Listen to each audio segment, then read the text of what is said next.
let them destroy your dollar? Are you really cool with that? Are you really okay with trillions of dollars going to the big banks? Do you really feel happy? Are you really happy when you look at the future? Do you want to have more children? Honestly, how do you feel about yourself? Do you feel like drinking more, or do you feel like drinking less? Do you feel like doing drugs, or do you feel like helping people? Our country is in crisis mode, folks. It is happening now. They're flying jets above you. They're flying choppers above you. They're preparing for martial law.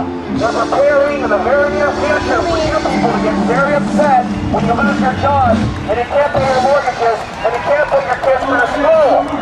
We have a food crisis coming. There are going to be food riots coming. They have destroyed our economy and they are working to keep us torn apart, fighting one another, combating with one another.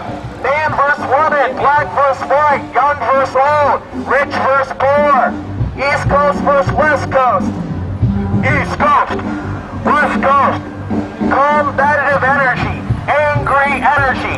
This is what the establishment wants. If we the people, black people, white people, Hispanic people, Arabs, all over the world, woke up to the global super state, the global agenda, the house of cards would come tumbling down. We have the power. We have the power to change our world. It is in our hands.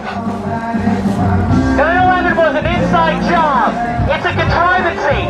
If you don't care who did 9/11, it's still important for you to understand the psychology of 9/11. 9/11 is being used in the 21st century panel fraud, designed to turn you into a bunch of wage slaves with guns in our hands, willing to go and fight in other countries and start wars we don't want anything to do with, okay? Think about this logically. To understand what happened on 9/11, you have to understand what happened on September 10th, 2001.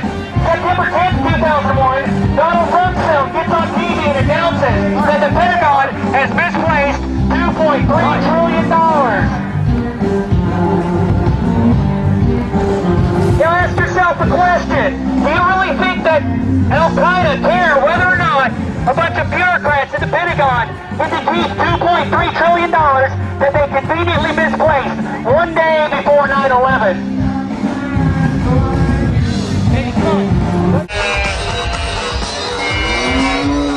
Obey Obama.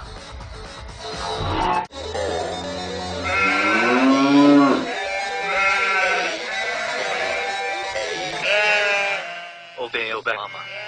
You are correct.